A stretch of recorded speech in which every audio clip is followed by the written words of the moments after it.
punto de unión. Pero resulta que aquí vino y se pegó un ATP. Este ATP, ¿se acuerdan que dijimos que es una zona catalítica? Este ATP se hidroliza y se transforma en ADP. O sea, ¿qué perdió? Un fosfato. Si la molécula ATP es adenosín trifosfato. Y se transforma ahora, al perder un fosfato, en adenosín difosfato, dos moléculas de fosfato, ¿cierto? Entonces, mire, aquí quedó. El ATP se transformó en ADP y liberó un fosfato inorgánico. Esta cabecita que estaba doblada, por esta liberación de la energía al liberar un fosfato, hizo esto. Entonces, al quedar así erguida, la cabecita ya se puede unir al punto de unión de la actina. La cabecita estaba así. Como liberó un fosfato, liberó energía y la cabecita quedó erguida. Se unió al punto de unión de la actina. ¿Listo? Entonces, esta unión se denomina puente cruzado. Este es el puente cruzado. Todavía hay una unión, hay una activación del mecanismo, pero todavía no hay fuerza. ¿Sí? Para que se dé la fuerza, se necesita que haya este primer paso. Si no se logra esto, no puede haber fuerza. La fuerza se logra cuando yo digo que puedo vencer la resistencia de algo, es porque esta se desplaza sobre esta miosina. ¿Listo? Ok. Entonces, ahora, ¿qué pasó aquí? Resulta que esta unión que se formó aquí, al estar presente esto, es muy fuerte. ¿Sí? Pero ahora el fosfato inorgánico se sale de ahí. Y entonces, al salirse ahí, empieza a debilitar este punto, esta posición, y hace que la cabecita se pliegue. Y entonces, como ya estaba enganchada la actina, ¿qué hizo? Desplazó a la actina sobre la miosina, por la liberación del fosfato inorgánico. En esta posición, el ADP se suelta de la cabeza y vuelve a quedar libre. ¿Sí? Vuelve a quedar libre. Pero como ya está libre aquí, ese ADP, entonces se separa de la actina. Al quedar libre, entonces este espacio puede ser nuevamente ocupado por otra molécula de ATP. Entonces, mientras esta está en esto, esta ya está pasando por esto. Cuando esta se suelta, ¿cierto? Se liberó el ATP, a este ya se le pegó un ATP nuevo y está empezando otra vez el proceso. ¿Se acuerdan que les dije? Por eso hacen este cebado. Mientras esta está trabajando, la otra está descansando y empieza a hacer esto. ¿Sí? Entonces, ¿qué pasa si yo la agarro a ella y aquí, después de acá, y después de acá, y después de acá, y después de acá, pues la voy cayendo hacia acá, ¿cierto? Y muchas cabecitas están haciendo eso sobre la actina. Entonces, por eso asegura que el desplazamiento sea mayor, ¿cierto? Si muchas sarcómeras están haciendo ese acortamiento, entonces pues se va a lograr un deslizamiento mayor y son muchas unidades las que están trabajando para que yo pueda ver este desplazamiento del músculo y que pueda generar un movimiento de la articulación. Son muchas moléculas de ATP que estamos utilizando ahí. ¿Queda claro? Sí. Entonces vamos a ver el resumen. La unión de la miosina con la actina ya sabemos por qué formó el puente cruzado, ¿cierto?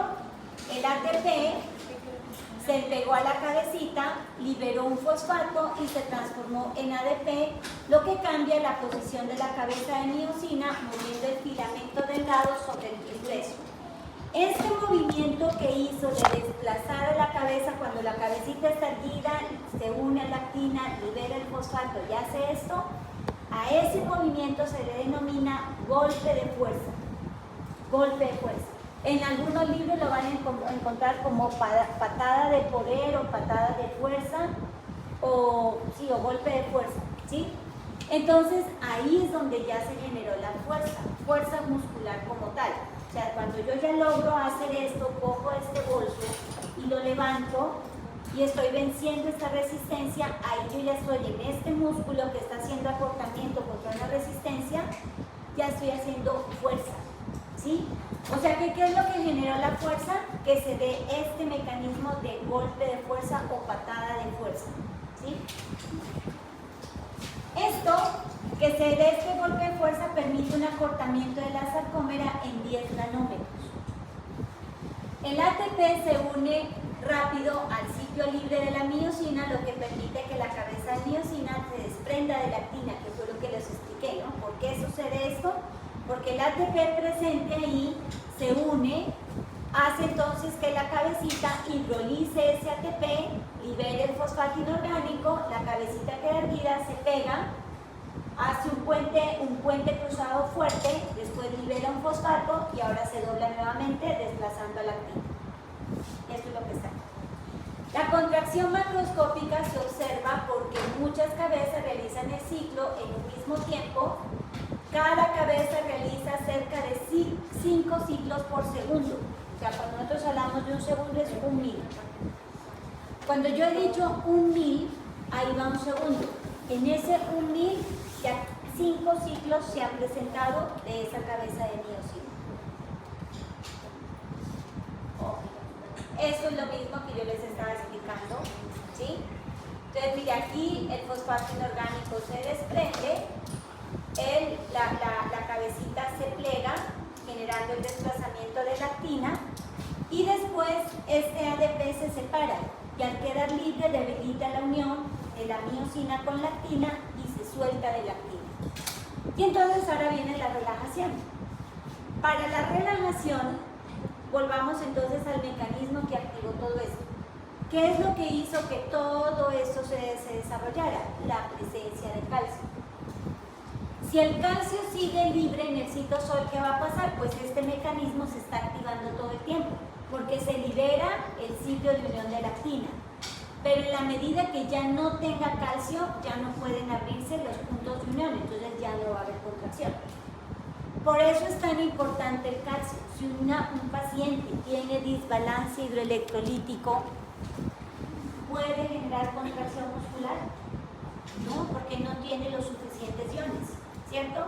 Si el paciente tiene una alteración donde ha tenido vómito, diarrea, perdió sangre, lo que sea, y tiene ahora hiponatremia, hipocalcemia, hipofosfatemia, hipopotasemia, pues entonces no va a generar ni potencial de acción ni va a tener cómo contraer. Entonces usted dice, ay señora, párese, y la va a parar, y el paciente se le va a caer.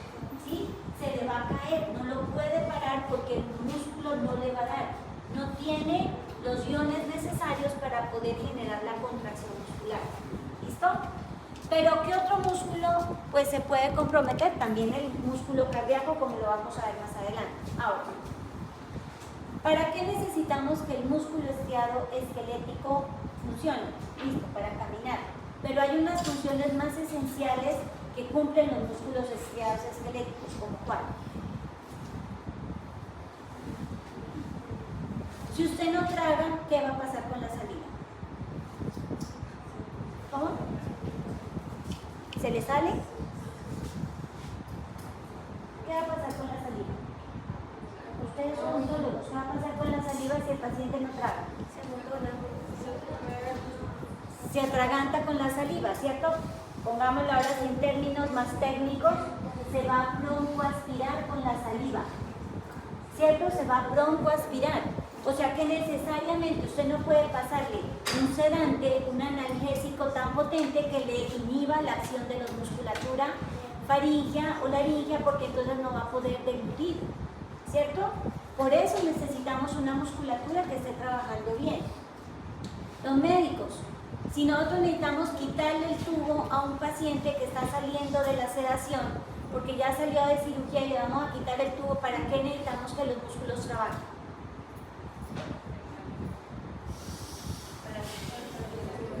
Para que el paciente respire, ¿cierto? Si no tiene este músculo que trabaje bien, el músculo respiratorio va a contraerse para poder meter un volumen, no, y el paciente le puede hacer un paro respiratorio.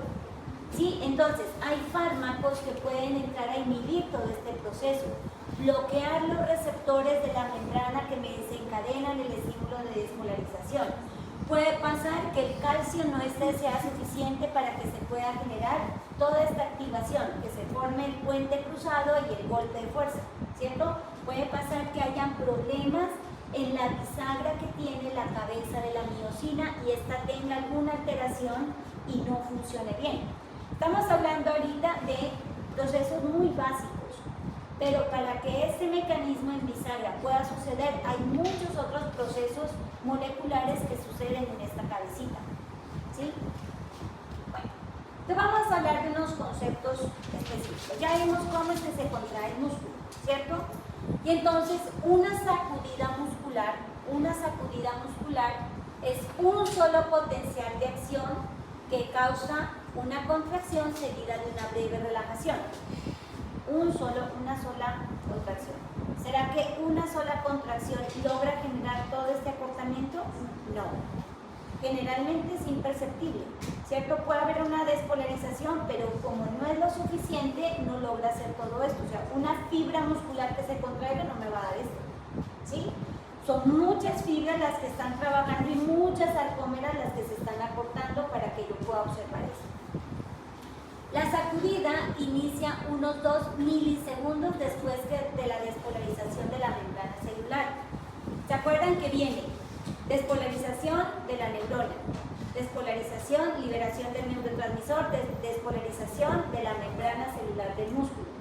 Y después de eso viene el mecanismo deslizante de las miofibrillas contráctiles. O sea que desde que viene el estímulo de la neurona, mire, 2 milisegundos después es que la fibra muscular se contrae. ¿Sí? O sea, eso no es tan inmediato.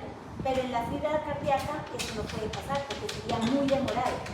Entonces la fibra muscular cardíaca por eso tiene un mecanismo distinto para que se pueda contraer más rápido. Sin embargo, las fibras musculares nosotros podemos hacer movimientos rápidos, ¿cierto? Con los músculos esqueléticos, por ejemplo. ¿Quién vio el partido de ayer? ¿Patearon rápido? Pero bueno, si uno compara, mire la velocidad y la potencia que tienen que patear esos futbolistas, ¿cierto? Entonces miren que ahí nosotros podemos hablar de movimientos finos y movimientos gruesos. Cuando nosotros cogemos un balón y lo pateamos así, usted dice que quiero darle justo en esta puntica para que vaya para allá. No, usted coge y patea y la mitad de su pie tocó ese balón. Ah, pero si lo que queremos es tocar piano, usted puede pasar así como una patada tan grande, no, porque cogería varias teclas del piano, ¿cierto? Ahora vamos ya con un movimiento muy fino a tocar específicamente esa tecla y de pronto la toco con un toque muy rápido o con un toque sostenido, ¿cierto? Dependiendo de la respuesta que quiero. En cambio, el balón usted no lo va a hacer así. Para que el balón llegue hasta allá, hasta la portería, usted tiene que pegar bien fuerte, no pensando en el puntico, sino grueso, son movimientos gruesos. Entonces mire que nosotros podemos aquí reclutar fibras musculares que tienen una respuesta rápida o fibras musculares que pueden tener una respuesta lenta. Fibras musculares rápidas van a participar en el movimiento fino, rápido y preciso y tienen sacudidas que son muy cortas, solamente duran 7,5 milisegundos, ¿cierto? Entonces, piense que voy a coger un hilo y voy a coger y lo voy a pasar así por una aguja. ¿Será que puedo dar una patada para meter el hilo? No, porque es un movimiento grueso, necesito de mucha precisión, ¿cierto? Y de mucha precisión para que el hilo entre justo en el huequito de la aguja. Entonces miren que aquí reclutamos una cantidad de fibras musculares, pero no son fibras tan grandotas. En cambio que para que el balón se desplace 20 metros, yo recluto fibras musculares grandotas, ¿cierto? Para que pueda hacer esa patada con mucha fuerza y con mucha potencia, ¿sí? Entonces voy a reclutar una cantidad de fibras mayor y también grandes, ¿sí? Las fibras musculares lentas, en especial las que están implicadas en movimientos fuertes, gruesos y sostenidos, tienen sacudidas, miren, con duración de hasta 100 milisegundos. Entonces mire que estas duran unas sacudidas, unas contracciones que son más finas, más corticas, mientras que la otra puede ser fuerte, ¿cierto? Sostiene, pero tiene más potencia para generar movimientos que le permitan, por ejemplo, mayor fuerza, ¿sí? Eso es generalmente. Si usted va caminando, ¿son movimientos gruesos o finos? Gruesos, ¿cierto? Porque usted va dando, mire, todo esto y empuja. Supongamos yo 55 kilos, va a pasar y en el momento que hago esto, mire cómo el glúteo máximo está empujándome los 55 kilos para que me desplace. Paso, hago el balanceo de la carga la paso aquí y ahora este está empujando todo el peso y yo me voy desplazando. Pero cuando usted está escribiendo, ¿está generando movimientos que tienen que desplazar mucho peso? No.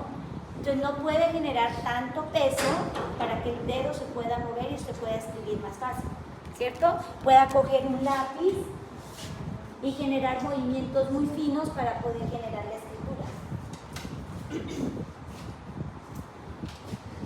Entonces vamos a ver qué regula la contracción muscular. Voy a quitar esto. ¿Qué regula la contracción muscular, muchachos? De lo que ya vimos. El calcio. El calcio es uno, ¿qué más?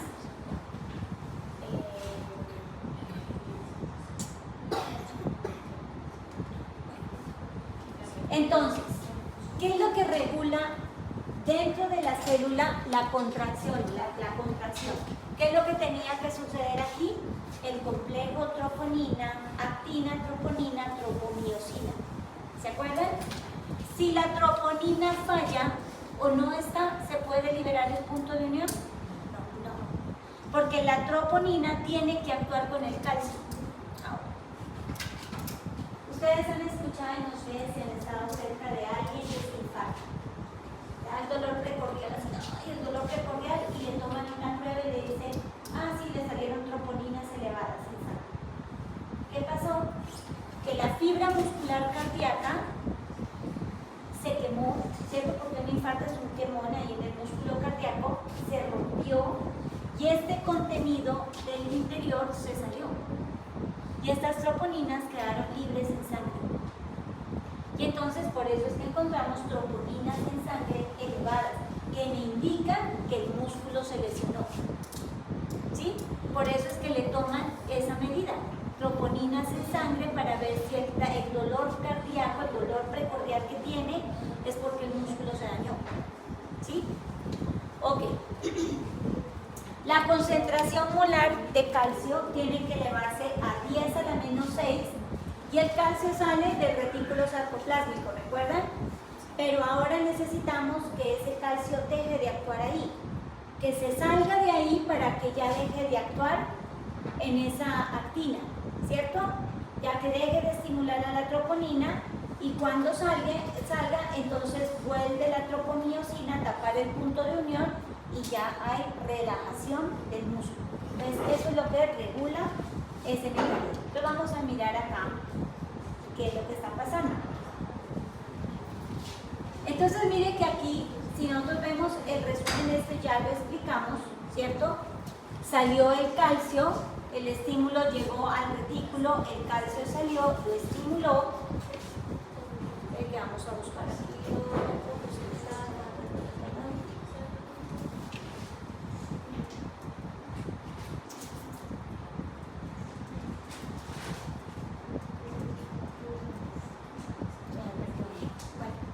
Y entonces ahora el calcio tiene que regresar.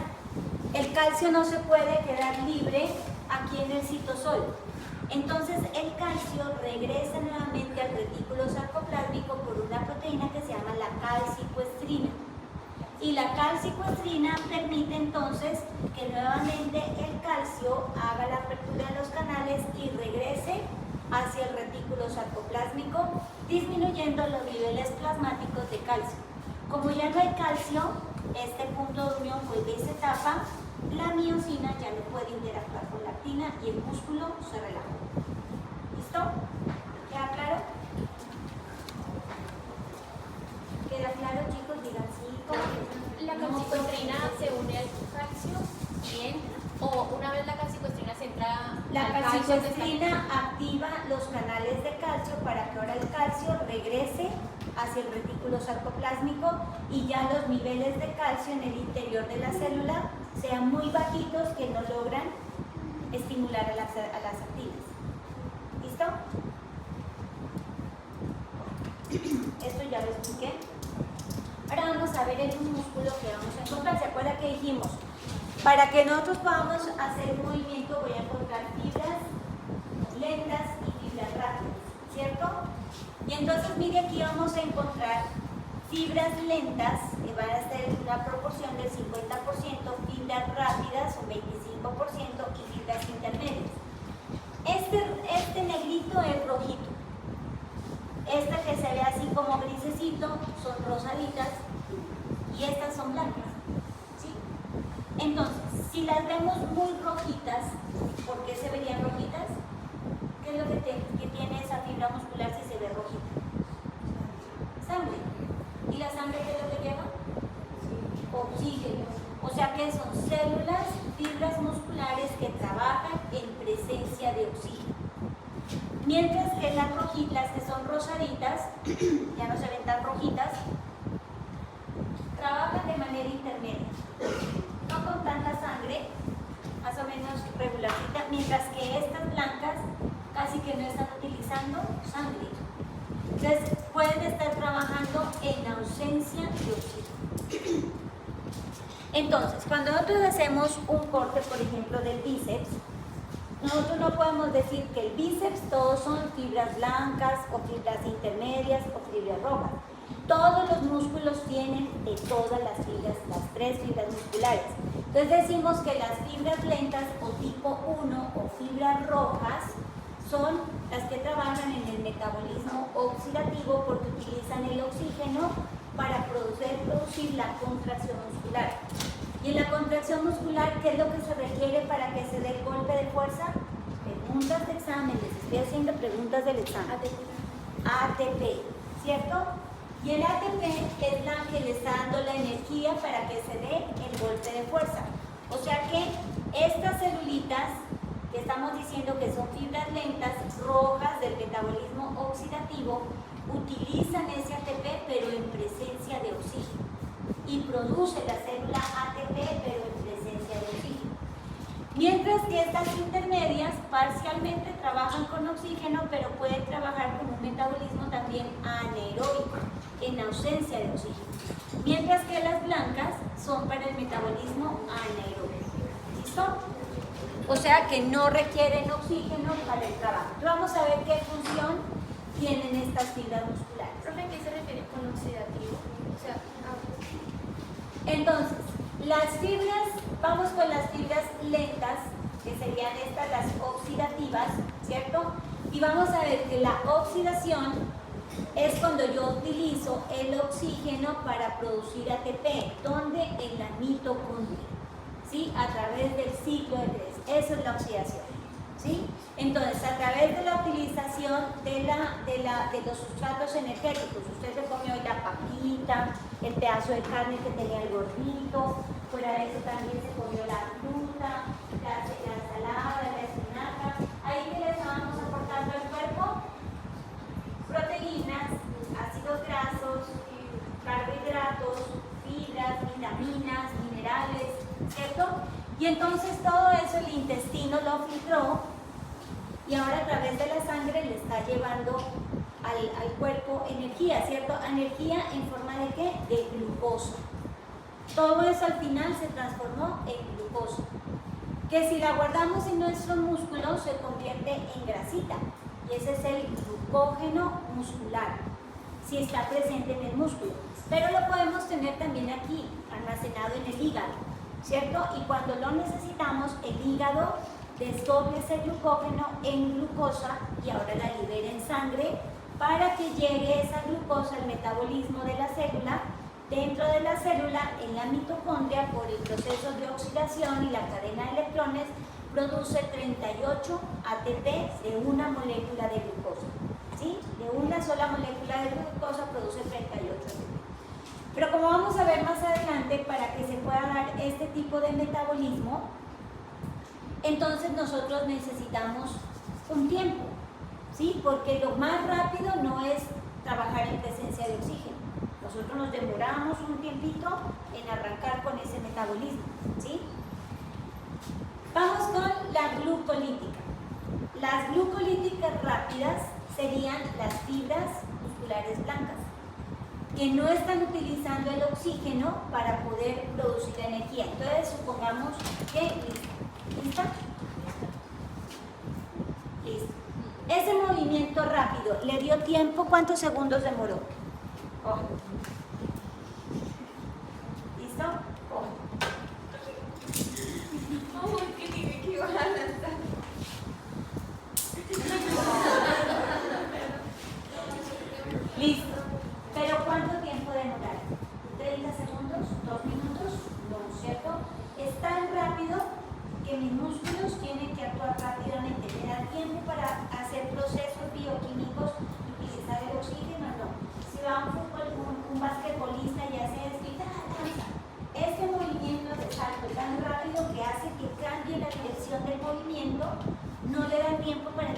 metabolismo oxidativo, sino que de una utiliza sustratos de alta energía que están ahí en el citosol de la célula, que sería la fosfocreatina.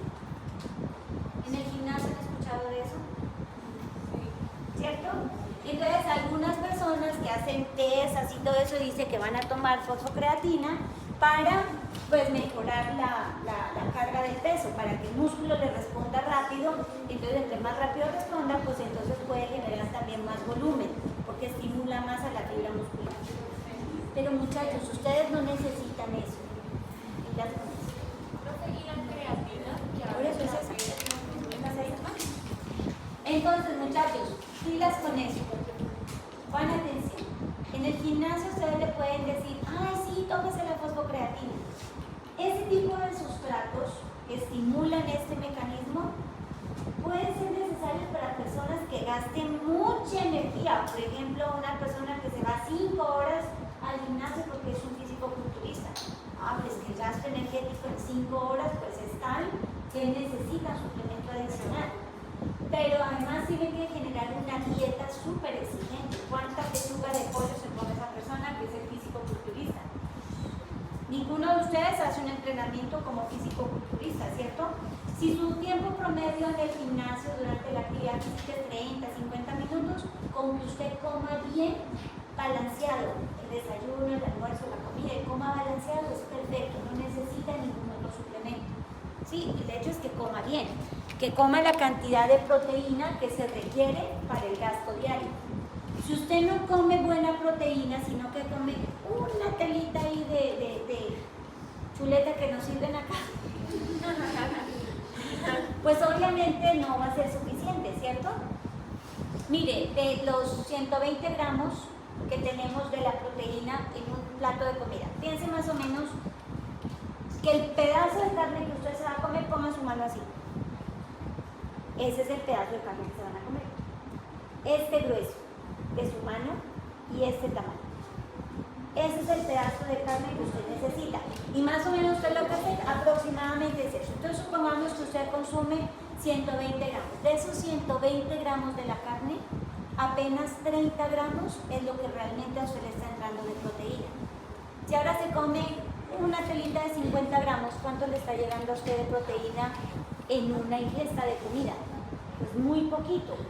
Y entonces, como usted no le metió la proteína suficiente, usted llega desesperado a buscar en la noche en la nevera todo lo que se le puso por el camino. ¿Y qué es lo que encuentra? Papitas fritas con salsa de tomate, salchicha, ¿cierto? Entonces no suplió nada, porque lo que estaba el cuerpo pidiéndole era proteína y usted se lo compensó con carbohidrato, ¿cierto? Entonces, ese tipo de cosas es la que realmente usted tiene que pensar cuando va al gimnasio y lo que quiere es ganar masa muscular, pues tiene que comer proteína que le ayude a formar músculo. Ahora, ¿cómo se forma el músculo? Si yo le doy un estímulo. Si yo me voy y me como todos los días me como 200 gramos en el desayuno, al mediodía y por la noche. Pero si no estoy haciendo ejercicio, ¿le estoy dando un estímulo al músculo para que forme músculo? No. Si yo me como los 200 gramos, pero no estoy dando el estímulo al músculo, lo que va a hacer esa proteína es guardarse como grasa. En cambio que si yo hago ejercicio y empiezo a levantar peso y digo, listo, empecemos con 10 kilos. Ya no lo tolero, ahora subamos a 15 kilos. Lo toleré, vamos un mes, subamos a 20 kilos en cada brazo. El músculo se va a ir adaptando progresivamente a ese aumento de trabajo y me pide cada vez más proteína para poder mejorar el volumen del músculo, ¿sí? Así es como vamos formando músculo. Pero si no le damos el estímulo necesario, pues el músculo no se va a formar. ¿Listo? Entonces, fibras glucolíticas rápidas, como su nombre lo dice, son de respuesta rápida. La fibra que ella activa cuando le hago el lanzamiento de algo y rápidamente hace esto, entonces activa una fibra de contracción rápida, pero generalmente no lo hace en presencia auxiliar. Pensemos que vamos caminando y de pronto se volvió el zapato y usted hace esto. Este movimiento rápido, ¿para qué? Para no caerse. Aquí usted utiliza una fibra rápida de contracción rápida, ¿sí? Entonces supongamos ahora que vamos con este bolso que pesa tanto con el computador, entonces yo voy así y yo voy así cargando. ¿Es mi fuerza máxima? no, podría cargar más peso, ¿cierto? Entonces yo puedo utilizar fibras intermedias que están trabajando contra una carga que me pesa, ¿cierto? Pero no es mi fuerza máxima, ya que algunas fibras de ese músculo trabajan en contracción sostenida, pero otras pueden trabajar en una contracción lenta. Por ejemplo, yo voy con el brazo cargando el bolso, pero mire que lo voy moviendo. Entonces, mientras lo voy moviendo, estoy utilizando oxidativas lentas, pero como estoy sosteniendo el bolso aquí, voy utilizando fibras intermedias. Ahora pensemos en un envión del pesista. El pesista hace la elevación de las pesas. En el momento que esta silla está sosteniendo la carga de los 100 kilos, ¿cuáles está utilizando? ¿Las rápidas, las intermedias o las lentas? ¿Y por qué lentas? Si usted va a cargar 100 kilos, lo va subiendo así lento, lo vuelve y lo baja, lo sube y lo baja los 100 kilos.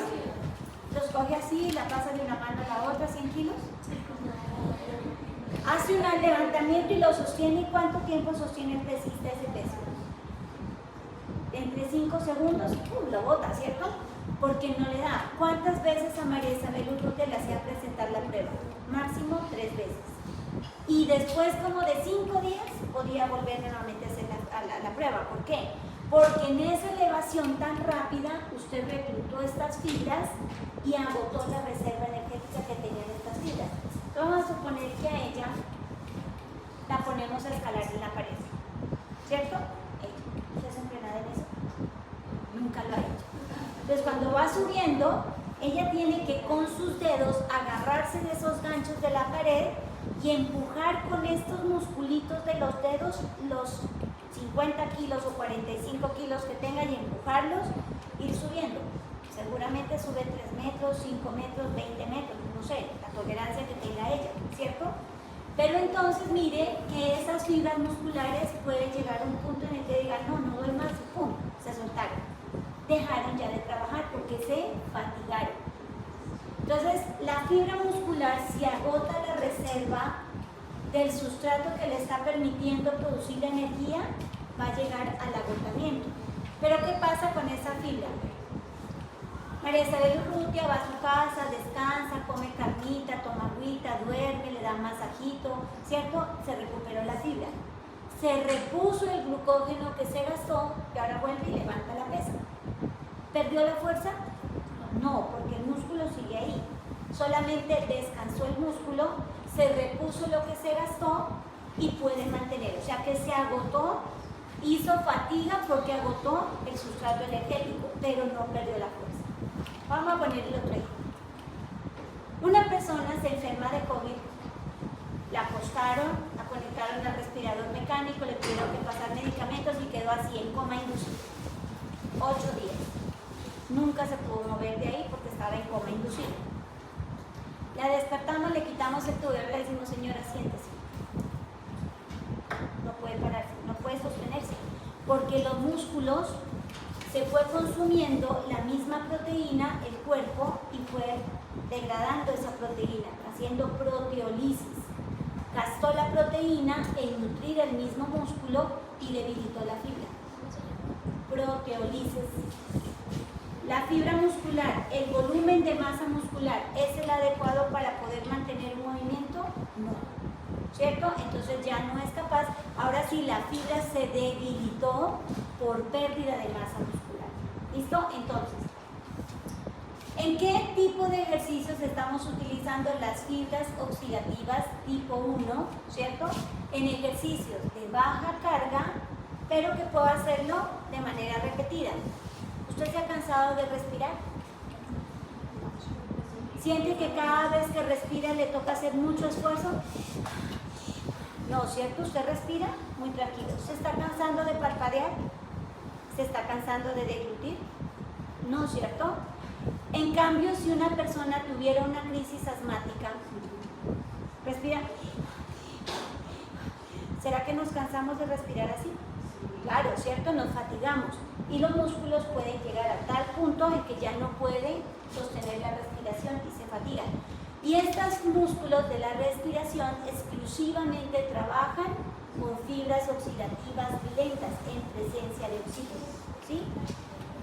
En cambio, que con estas fibras rápidas, yo voy a trabajar ejercicios que me exigen muchísima fuerza, por ejemplo, levantar pesos, pero los puedo reclutarlo rápido. Puedo hacer movimientos rápidos, con buena fuerza y buena potencia, pero no los puedo sostener mucho tiempo. ¿Sí? Puedo levantar los 100 kilos, pero no los puedo sostener mucho tiempo. ¿Puedo repetir 50 veces la levantada de 100 kilos? No. En cambio, que puedo coger esto que pesa muy poquito y lo puedo repetir estos 50 veces, ya está más, ¿cierto? Usted puede caminar 100 cuadras. Usted dice, uy, estoy cansada, pero ¿puede seguir caminando? Sí, porque las fibras lentas no se han agotado. Entonces, te puede llevar horas en ese tipo de metabolismo. Entonces, ¿qué diferencia tienen estas fibras? Mire, las fibras glucolíticas rápidas generan una respuesta alrededor de los 50 milisegundos, mientras que las lentas se demoran hasta 110 milisegundos. La máxima tensión en las fibras glucolíticas, o sea que están en ausencia de oxígeno, pueden reclutar entre 300 a 800 fibras musculares, mientras que en las lentas se reclutan entre 10 a 180 fibras musculares. ¿Se acuerdan que les dije? Son movimientos más finos, más lentos, más precisos, mientras que aquí son movimientos más rápidos pero gruesos. La actividad de utilización del ATP es muy desarrollada aquí porque, ¿se acuerdan? La cabecita tiene que estar utilizando ATP constantemente, mientras que aquí no está utilizando el ATP desde la molécula por producción a nivel de la mitocondria, sino que coge otra molécula, ya no es ATP, sino que coge fosfocreatina para la producción de la energía. Tiene muchas mitocondrias aquí en el metabolismo oxidativo, las fibras musculares, pero cuando hablamos de las glucolíticas tiene muy pocas mitocondrias, tiene pocos capilares, el contenido de glucógeno sí es muy alto porque es de donde va a tomar la energía, mientras que acá el contenido de glucógeno es bajo, y el diámetro de la fibra, miren que las oxidativas lentas son pequeñitos y aquí las glucolíticas son grandes. Entonces comparemos. Un maratonista que va a correr los 40 kilómetros, que va a hacer, maratonista es el que hace como ese caminado rápido, ¿no? ¿Qué contextura tiene a diferencia del pesista? Se ve flaquito, ¿cierto?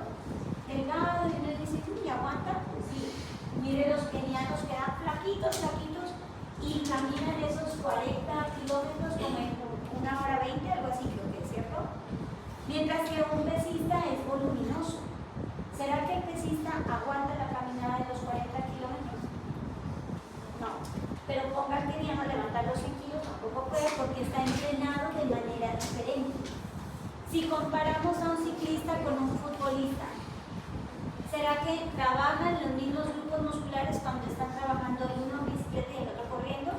¿Trabajan los mismos inferiores? Sí, pero son grupos musculares diferentes, ¿cierto? Un lanzador de bala tiene mucha fuerza en el brazo, pero no necesariamente la misma fuerza en las piernas. Entonces depende del gesto deportivo, el desarrollo de fuerza y las habilidades motrices que se desarrollan con esa musculatura. Listo, hasta aquí dejamos, muchachos. Por favor.